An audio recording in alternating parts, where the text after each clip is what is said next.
All right, let's try for a mental health update. Now, I should let you know that I'm in a bit of an odd state of mind. I think I've kind of just like disconnected from the events of the past week, which is probably a good thing because otherwise I'd probably still be too much of a mess to make the video. So, keeping that in mind, my recall of events might be a bit off and yeah, things might be a bit fuzzy, but I'll do my best to give you the main points and hopefully not waffle too much. But I am going to start with a bit of waffling because before I get started, I want to thank a few people. Solar Scribe Chronicler, who appears in this, is like now my super top patron. Amazing. Thank you so much. And so I've just sent off a little postcard and yeah, wow, I've never sent anything off to that part of the world before, so that's exciting. Yeah, wow, thank you so much. And so now I'm going to be mentioning Solar Scribe Chronicler in pretty much everything for the next while.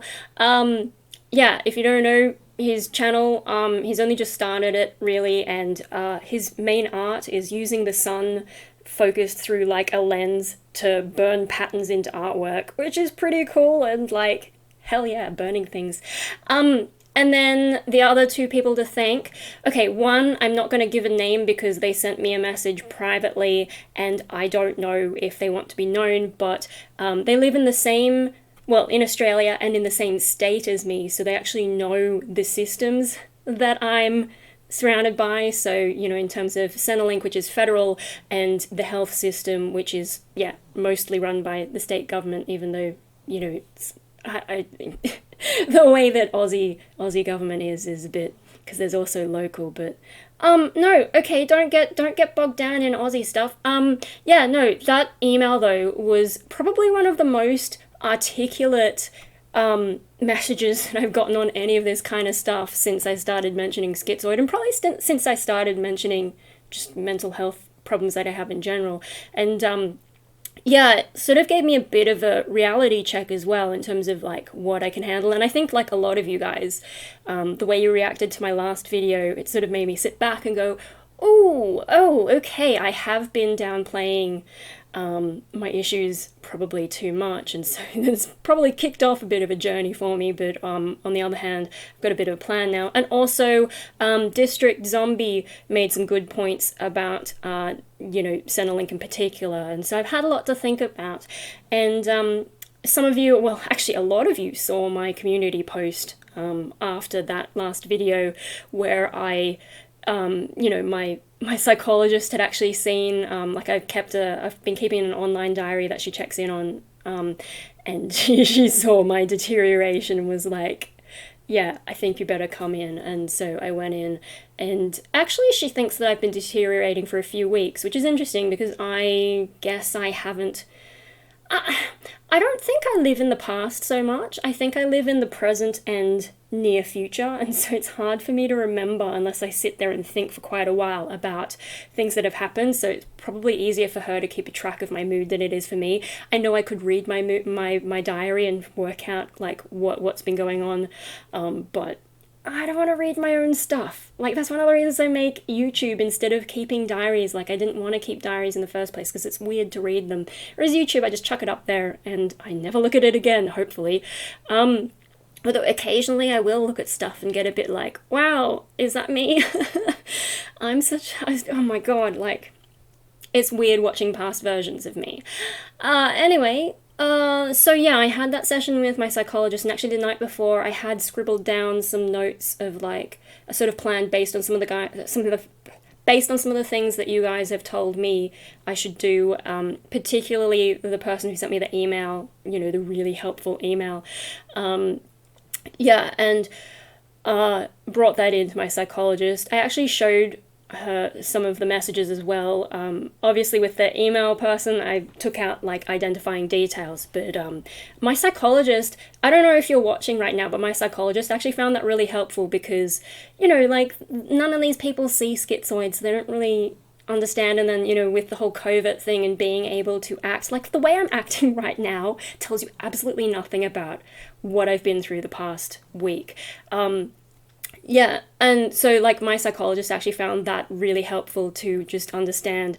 And she was saying like, this person who's written to you has schizoid, but you've also got some of these dissociation issues, and like when you add all that up, you know, it sort of changed both our perspective, I guess. And yeah, so I'm probably more screwed up than I realized, but on the other hand, like, yeah, I mean, maybe that explains why I don't get anywhere in any of this treatment. And anyway, no, back on topic. Sorry, my brain is meandering. I've also just been watching Dexter, and so there's a lot going on in my head, and I'm confused about how I feel. But so I guess I'll just talk about the plan. I mentioned some of this with Patreon. I made a post on Patreon with a few dot points. I could bring that up and read it, but I won't. Basically, so what's going to happen now is, so my psychologist is leaving. I confirmed that with her. She was originally thinking of only taking 6 months off, but now she's actually leaving. She may come back to psychology at some point, but I don't know. Yeah, so that that means I'm gonna have to start all over with someone else, but originally I was just gonna stay on the waiting list for the dissociation specialist, which would probably take me until the end of next year, which is not ideal. So my psychologist, especially because I've been going downhill quite badly, she's hoping to find someone at her same clinic to sort of take over, and she had a couple people in mind who don't do the therapies that I've been recommended, but apparently have a bit of an interest in dissociation. So maybe it's just worth seeing them, and then she can pass along all the notes, and so I'm not starting completely from scratch, because oh my god, I have so much anxiety about trying to explain to them that I have schizoid and that I have the dissociation and the particular specifics of the dissociation. Like, that took me so long to open up about, and I just feel like with both of them that no one's going to believe me, especially because I can hide everything so well. And so having to start all over again, there's that, yeah, it just makes me nervous. But if she can pass on a whole bunch of stuff, yeah, that makes it a little bit easier. So I'm like, okay, fine. So I've got one more appointment with this current psychologist, and then that's probably it. I probably won't see her again because I think she's leaving shortly after that. So psychologist, that's the thing. Then the next thing on my plan is to try and get in to see a psychiatrist, and my main interest in that is I want to get an opinion on TMS, transcranial magnetic stimulation, the brain magnets thing. I want to get an opinion from someone who's not part of a TMS company. I know it's covered by Medicare now, so the TGA must think there's enough evidence for it. But I know if I go to one of those companies and ask, hey, I have depression but also schizoid, does that influence whether or not you would recommend this to me? Because I have a feeling that they would have a conflict of interest and just say, yes, do the TMS, give us your money. Even if the government is paying, I don't know what proportion either. I don't know how much I'm going to have to pay for it, or if it's completely covered. And trying to also figure out which company is most trustworthy, that's another thing I don't know. So I want to talk to an independent psychiatrist about it. And then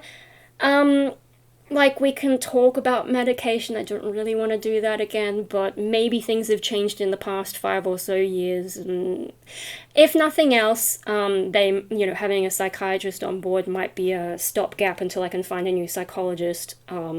Just like an extra person to support me through all the shit that I've been going through. So I want to try and see another psychiatrist. I hope I've been saying psychiatrist at the right points, because your brain is a bit...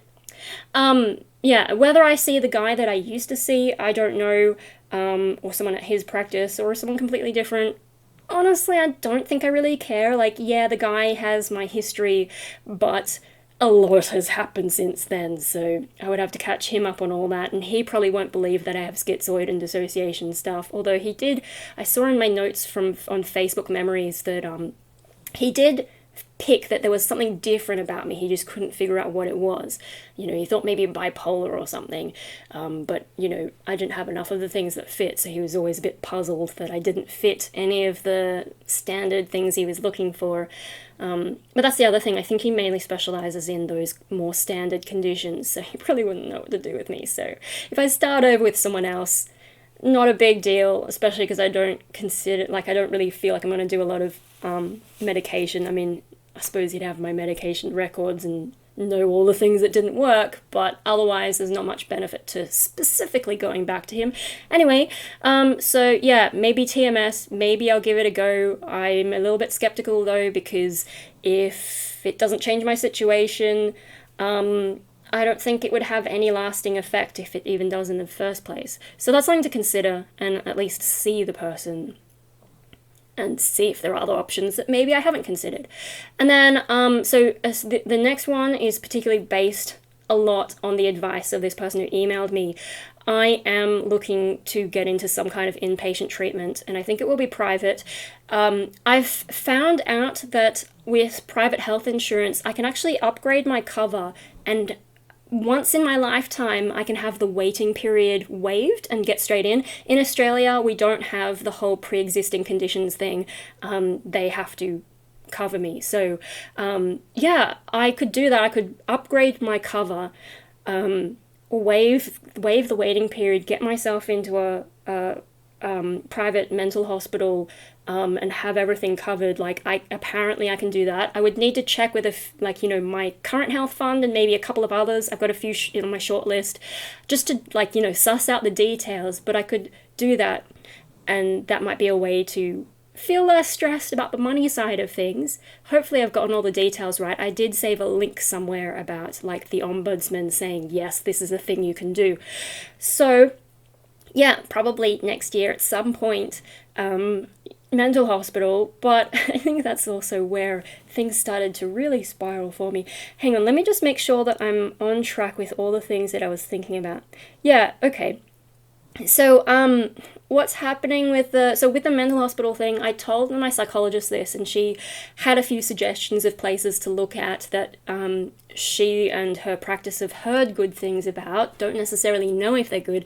And the first one that I looked up, it's actually more addiction focused, and you're not allowed to have any gadgets, you're not allowed to have any caffeine. Now, this is chamomile tea, not caffeinated tea, but still, I need my tea.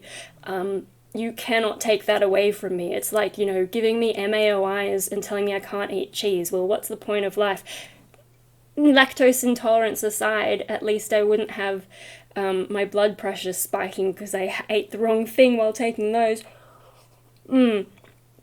Anyway, yeah, so they're super strict, and I get it because they focus mainly on addiction, but I don't have any particular addiction. The most you could argue is maybe an internet addiction, but I can still leave and go outside and work on my bonsai, so it's not that bad. And yeah, very restrictive. They only have private rooms if you snore or something. Otherwise, you have to share a room with someone, and it's looks like it's all group therapy. They didn't really say much about one-on-one sessions, and they don't have exercise program. The exercise program is just go and walk on the beach. And I'm just looking at this thing and reading all their programs because they had a lot of detail, and that's when I really started to spiral, because I'm like, oh my god. And it's a 3-week program and then 2 weeks of outpatient. I'm just like, I can't go here. I can't. And that was her top pick. And, I sort of briefly looked at 2 other hospitals after that, but by that point I was already on this terrible spiral. And I think that must have been on Christmas Day. Oh yeah, I did get ahead of myself. So on Christmas Day, we had the family Christmas party, except instead of being just my, extended family, it was one of my cousins, their other half of the extended family. So yeah, people that I've never met before. And so it's sort of a half-half, because a lot of people have gone away this year, so we just combined 2 families and had this Christmas shindig, which means I was around unfamiliar people who don't know my issues. I did dress a little bit goth. Oh, and I didn't get any pictures for you. Oh well. Yeah. And there were some kids there who thought my style was amazing. Little autistic boy asked me if I was going through a phase, which was hilarious. And then his sister asked if I was in, what year of school I was in. And I'm like, oh my god, I haven't been in school for ages. Even the kids think I'm young now. Yeah, amusing stuff. But otherwise, with the adults, I really went into that masking kind of mode, like, you know, I was actually really good at just pretending to be interested and all this kind of stuff, to the point that I wasn't aware of how much I needed to escape until I was actually in the car going home and able to escape. And that's when like everything dropped and I was just like, oh my God, I don't know how I did that. It was a really strange experience, because now that I'm looking for that, I really noticed it. Because, you know, like I know I've been through that, the 3 ways my sense of self is messed up or whatever. I made a video about that, and sometimes I think like maybe I'm just overthinking, but then with this, like, the shift was so obvious. I was just like, oh my God, that's actually a thing for me. It's not just you know, how we are in different situations. Like, I actually wasn't able to be conscious of how much I needed to escape until I could escape. Yeah. Anyway, so I think I used, like, without even realizing, I think I used all my energy on being social. And so then that night I was looking up the mental hospitals, read the one that was absolutely not suitable for me, and that, I think, plus being so tired, so drained, I went into a really, really bad spiral.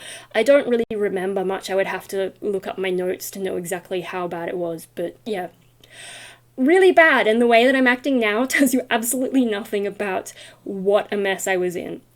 Okay, next day would have been Boxing Day. I spent most of the day in bed. I actually spent a lot of the past week in bed because I've just been that bad, like the full depression nap kind of thing, just having no energy. Even my arms, it was like felt really heavy and hard to move kind of depression. I know, it doesn't look like it now, does it?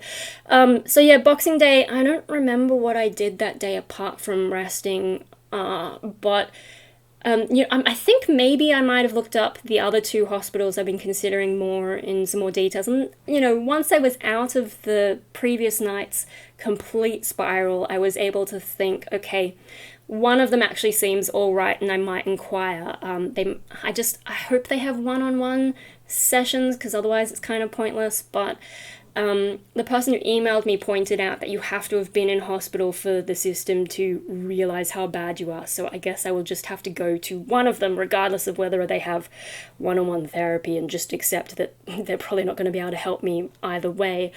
But yeah, no, so like I did eventually come around to the idea that one seems okay, and they do let you have devices, so even if I hate all the group stuff, at least I can, you know, just watch some YouTube or tune out and, you know, talk to people who don't annoy me, like online friends. I mean, you know, like I've got one real life friend, but I don't see her that much, so she might as well be an online friend anyway. Yeah, no, and they're a lot more chill, so I could probably survive there, and maybe if they would let me do 2 weeks instead of 3, so I don't feel so trapped. But anyway, that's a problem for future me. God knows how future me is going to react. But yeah, Boxing Day night, is that when it happened? Yeah, it is. I spiraled so badly, and like, you know, I have a lot of thoughts about how I don't want to be here. I don't want to be too explicit because, like, yeah, YouTube will get mad at me, but you know what I'm talking about. I get a lot of thoughts, and to me, like, it kind of seems logical to me because, like, you know, I'm in my mid-30s and my life is still this, and I can't function in society, and it feels like nothing is going to get better, so why am I still here? I have that thought a lot, but Boxing Day night, it was so bad.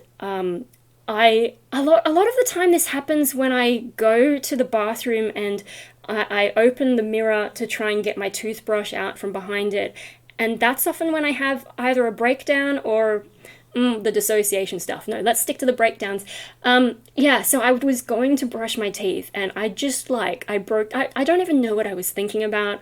I certainly don't remember now, and I had a really bad breakdown, and then I was thinking probably some of the worst thoughts that I've had in terms of not wanting to be here anymore, and like this real sense of there's nothing for me, there's nothing left, you know, the only option I have. And so I was like, shit, that is some of the, like, I had enough of my logic to think this is a problem. And so I was able to come back to the computer. I don't know if I started documenting it, but I did message that real life friend who, who's mostly online. I did message her, and then I found the New South Wales Mental Health Line. I think while I've been Googling all the hospitals and all that kind of stuff, it's probably how I came across them. And I've come across them before, but I finally remembered they exist. And so I had to go calling them, because one of the things my psychologist said is like, yeah, you probably should go to a hospital, but it's probably going to be private. But in between now and the Centrelink call, which I talked about last time, I don't even remember what I said in the last video.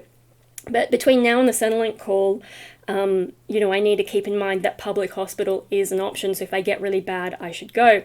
But I was thinking, like, I was able to pull myself away from the bathroom and realize that I was in a really bad thought pattern. And so I didn't have any imminent intention, although it was up there in terms of thinking about it, but because I didn't have any like imminent intention, I thought, do I really need to go to hospital and like sit around in a waiting room and have them pat me on the back and send me back home? Like, I don't know what they would even do for me. So I called the New South Wales Mental Health Line. I don't know if something similar exists in other states, but in my state, I called and it got patched through to my local health district, and the lady talked to me about like what I'm going through and all this kind of stuff. And she explained to me that unless I'm actually about to do something or have already tried to do something and in a bit of trouble, unless that's happening, I don't really need to go to hospital. And I was like, okay, great, that's basically all I wanted to know. But then she wanted to refer me to the mental health acute team or acute mental health center or some community acute mental whatever. I don't even really know what it is still. And I was just like, look, I don't know what else to do. So yeah, sure, do it. And if it's not appropriate, I'll just be like, thanks, but no. And so yeah, she took down some more details and was like, okay, they'll call you in the next 48 hours. And she explained to me also, by the way, we're only like a triage line, so if you need any counselling, like you can call Lifeline now if you need it. And I was like, yeah, look, Lifeline's never helped me. And she was like, okay. Yeah, okay. Because whenever I call Lifeline, all I hear is a script, and I don't need someone to take what I've just said and say, oh, I hear that. Exactly what I just said. I hear that you're going through a tough time. That doesn't comfort me. I might as well talk to myself. I might as well talk to YouTube and my little webcam. Anyway, so, blah, blah, set me up with that acute crisis, mental health, whatever.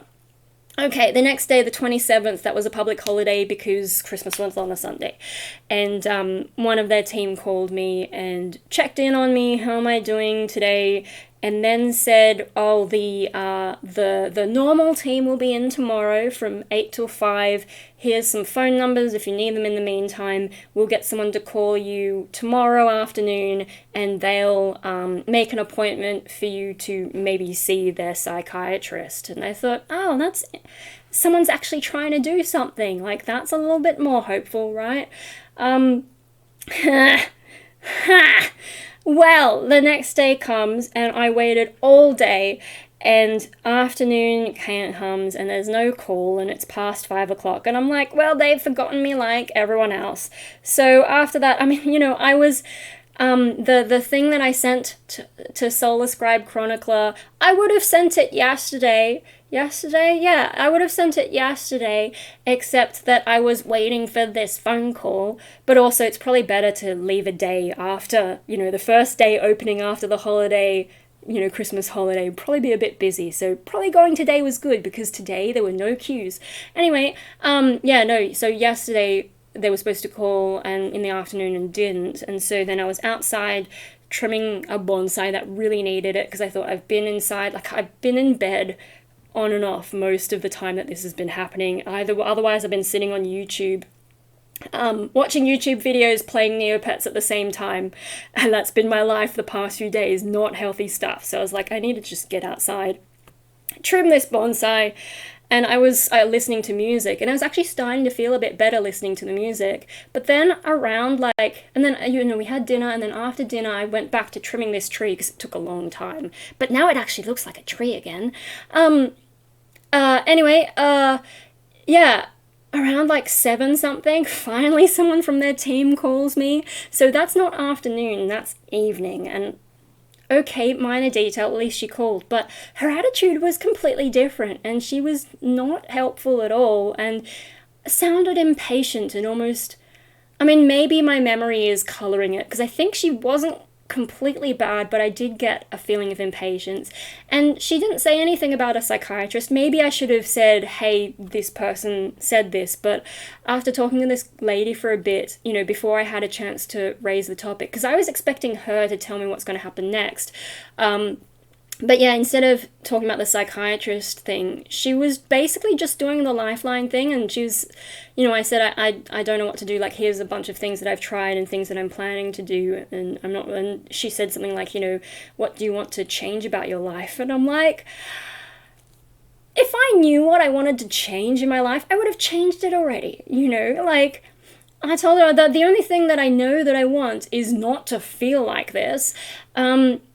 It's like, you guys have seen, anytime I think something might help, I go for it. And for a brief, maybe a week or two, I'll feel better. And then the novelty will wear off and I'll realize it's not actually going to fix my life, and then I'll crash again. That's a pretty constant pattern in my life.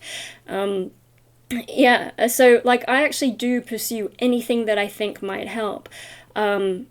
Only to be disappointed constantly. So it's not like I'm not trying. Like, if I could think of things that would help, I will go and do them. Like, I'm going to go to a hospital next year. Just go through all that, even though it's probably going to suck with all the group therapy and sitting through other people's problems and normal people problems. Yeah, and then there's some things I will not be able to say in a group context because I don't need to be around people who yeah, I just don't need to talk about, I know I talk about stuff on YouTube, but this is much more detached than having to be in a room of people and being like, yeah, so here's a weird experience I have that none of you are going to believe, and that I'm not going to show you what it's like. Anyway, yeah, so she said something like that, and then, like, just wasn't giving me anything to work with, and I said, so, like, what do I do now? And she didn't have anything for me, and eventually, like, I got out of her that, their whole service, I mean, she even said, oh, we've done like 2 follow-up calls now, and I'm like, you sound like you're ticking boxes. I didn't say that to her. I'm very like very conflict averse in real life interactions. I know I can rant on YouTube, but I guess this feels safe in a way. Like, even if this person finds my channel and watches this and realizes that I think she was a bit of a just insert some kind of insult, you guys can imagine one. Even if she watches this, like, to me it's still safer than having to say that on the phone. I can't do that on the phone. I can't be that aggressive. Yeah. So, yeah, she just sounded like, I don't know. And then she actually said to me that basically what she can do is be Lifeline and keep checking in on me if I need it, and I can call them for more Lifeline type stuff. And I'm just like, what was the point of this whole journey? If, like, and why did the other chick tell me I was gonna be sent to a psychiatrist if this chick is like, no, we don't do that. We don't do like long-term therapy. We can't give you what you want, is what she said. And I didn't even tell her that I wanted anything. I did, like, in terms of things that are stressing me out, like mentioning Centrelink, I also mentioned that the government has cut psychology sessions in half for next year, and that's a bit stressful. But I didn't say that I want you to replace that. I just needed some help because I was spiraling so badly. And, like, for the most part, I think I can do what I did, come away from the bathroom and sit down and distract myself long enough to get my logic back on board. But one day I may not be able to do that. One day I might do something impulsively and just feel like it's right at the time, and if my logic is not involved, that's probably more my concern, is that I'm not going to be able to control that. And I don't, I again, trying not to be explicit, but if I did want to take a way out, my criteria is it has to be like reliable and painless, and it's really hard to find any way to do that. So yeah, because I'm very pain averse. I don't like suffering, and I don't really want that to be, like, I just want it to be done and over with. Do you know what I mean? So my concern is if I did something impulsively, I'd do it wrong, and then either would screw it up and end up worse off because I would then be physically in pain instead of just psychologically in pain. Or, yeah, it would be a very long, painful ending, and I'm just like, I would rather plan things properly if I was going to take that route. So I'm a bit nervous about what if I just snap one day and do something impulsively. Yeah, there's more things I could say on this topic, but, you know. Anyway, trying not to get too morbid. Why did I bring that up? Why am I reaching out for help? Maybe that's what it was. And, you know, like, the thing that frustrates me about the whole mental health awareness in particular these days, like, there's all this "are you okay, Jay" kinds of things, and yeah, people telling you to reach out for help. And, like, you know, for schizoids and glass children, like, you know, it was hard for me to ask the first time, and it was hard for me to call this line and waiting for their call, and, you know, like, thinking someone's going to help me and then they don't, and it's the same shit every time. I keep reaching out for help because they keep telling me to reach out for help, and they don't help. Especially because I haven't done anything. I haven't hurt myself in any kind of way, and so to them, they don't see that, like, things could get bad. I may not be in control of myself, you know? You know, you reach out for help and they're like, "Oh, we don't do that. If you want the ongoing stuff, you have to go private." And I'm like, well, private isn't working for me, is it? You know, I've done my full 20 sessions with the psychologist and made, like, no progress. What do you want me to do? Like, what am I supposed to do next if nothing works? Yeah, and so, like, you know, my dad was I was pretty upset after that phone call as well, I gotta say.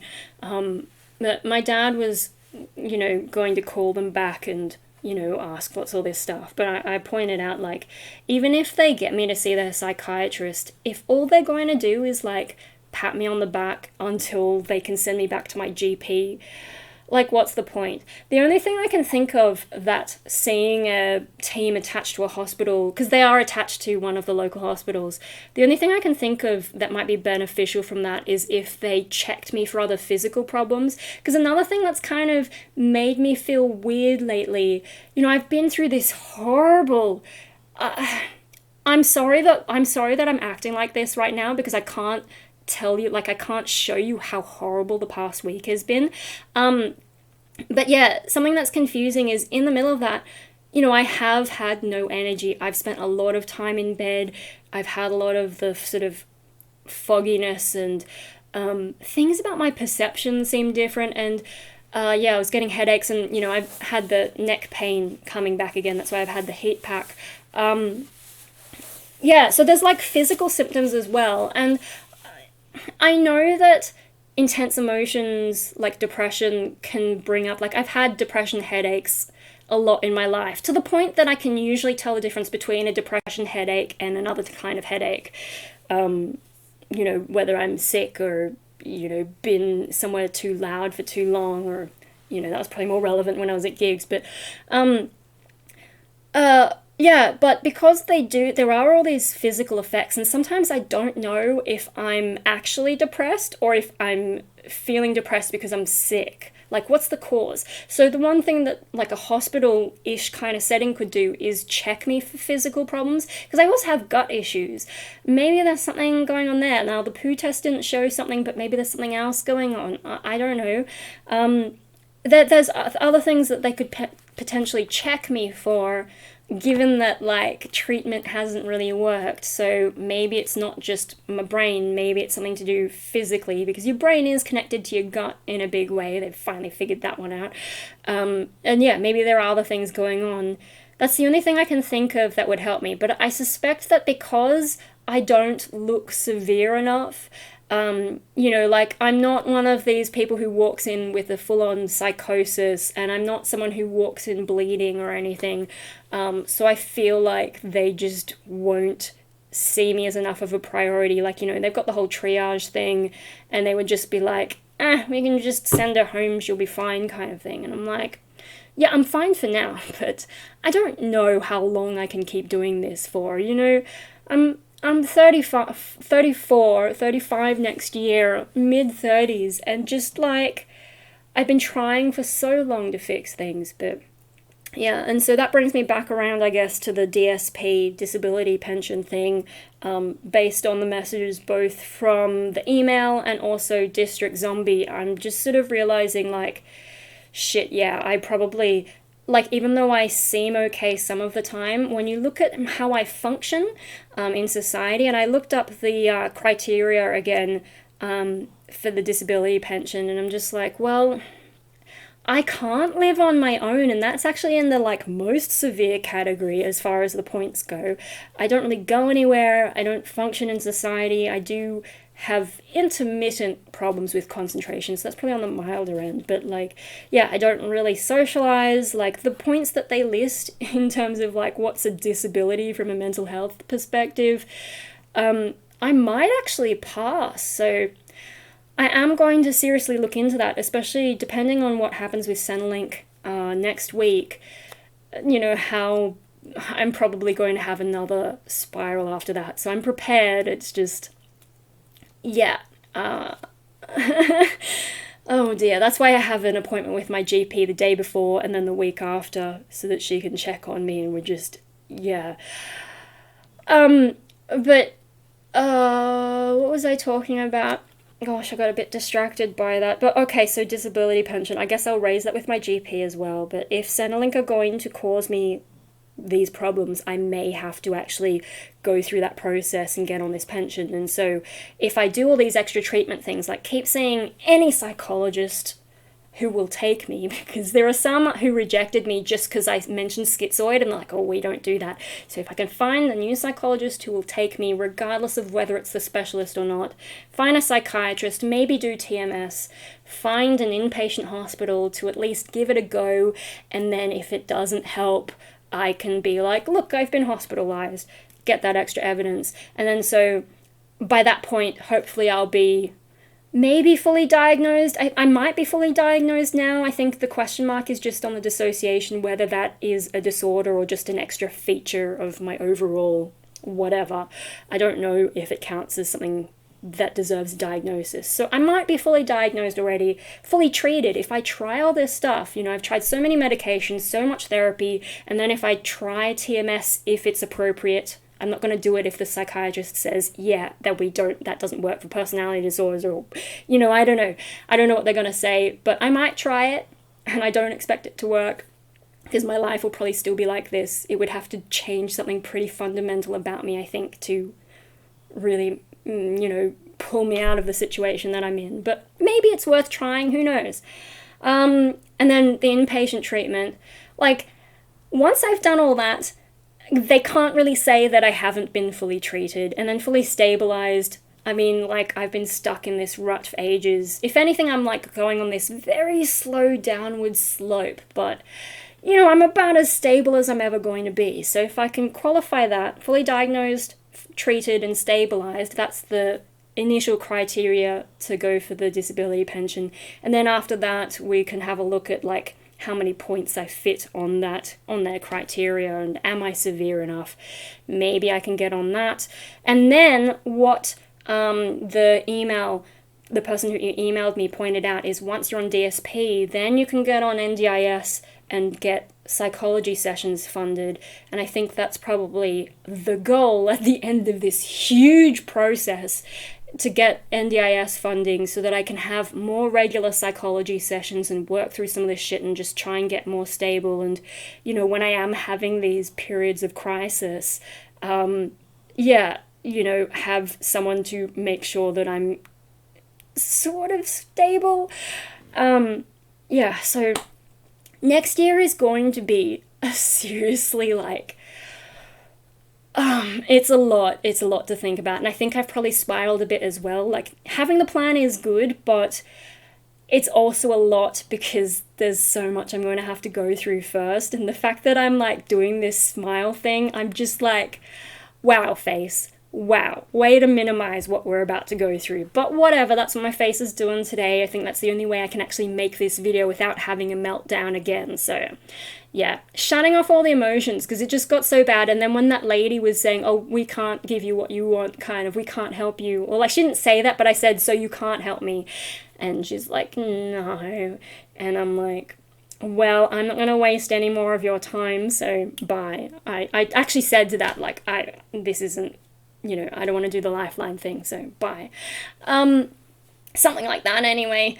But yeah, I've been through so much in the past week, and I'm sorry I haven't really done updates, and yeah, but this is the shit that's been going on. It's a lot to take in. Yeah, next year is going to be very rough. Let me just check a thing and see if there's anything in particular that I missed, but I don't think so. My dad has gotten pretty on board with a lot of this stuff, though my mum is a little bit trickier because, she's a bit awkward around emotions, and like her way of dealing with problems is quite different to mine. So, but dad knows and he's on board, and he's retiring in a few months, so after that, he said he can help me more. Also, like, even though mum is tricky with the emotion stuff, yeah, I won't even talk about that. She has said, like, if it's about money, don't worry about it, we can help you with that kind of stuff.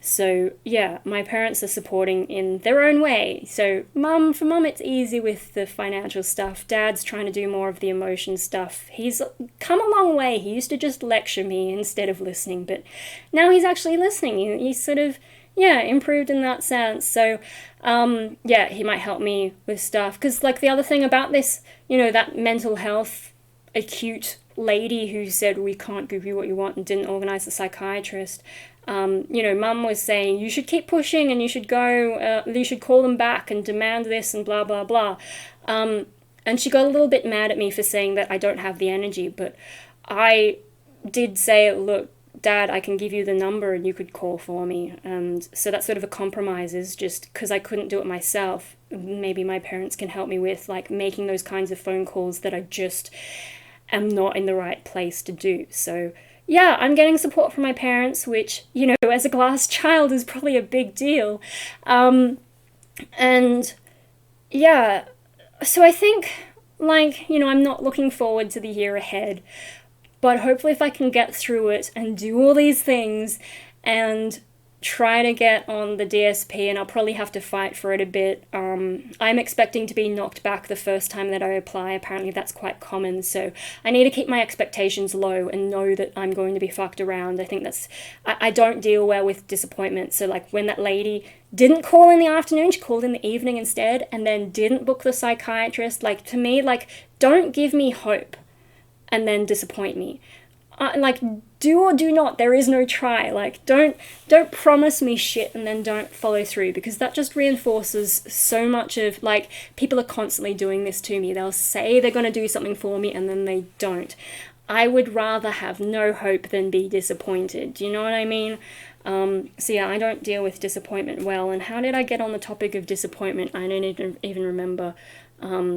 Oh, because, like, Centrelink will probably knock me back on the disability pension the first time and I'll probably have to fight for it. Okay, cool, but I'm prepared for it, so hopefully I'll deal with it okay, but I think it's going to be rocky. And then, like, trying to get through the NDIS, it helps that mum knows the system, although she really knows Mikey's side of the system. The mental health side of the system sounds a bit trickier, but at least she knows, like, the basics, so hopefully we can manage something there. And then once that happens, maybe my life will be less stressful, not having to deal with all that stuff. Yeah, that's kind of where I'm at and kind of what we're hoping to achieve. So the coming year is going to be really difficult. I think that's the best update I can give you without going on, because we're almost at 45 minutes. So I'll flash this up. Yeah, thank you to, like, my Patreon cult.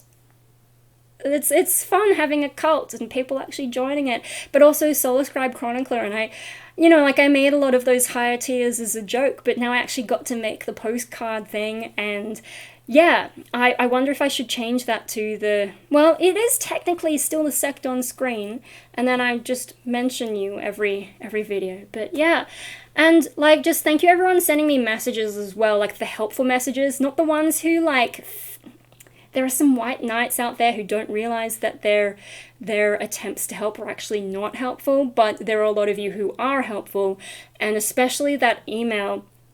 Yeah, I might even show like the redacted version to my GP as well, because I think she doesn't believe that a DSP is appropriate for me. But yeah, like, you know, I'm talking about having been pretty much like at my worst in the past week, and yet this is how I'm acting. This is what happens a lot, is I'll just disconnect from the garbage of my life and try to get through it as best I can until the next time that I have a crash, and I don't know when I'm going to crash, and that makes things really difficult. And like, I don't actually feel happy right now. This is just how I'm acting. It's not reflective of how I feel, and so I can see why people don't understand how badly I'm doing, because this is the defense that I have. Just, yeah, seeming like I'm doing okay when I'm not. Oh, there's so much in it, you guys.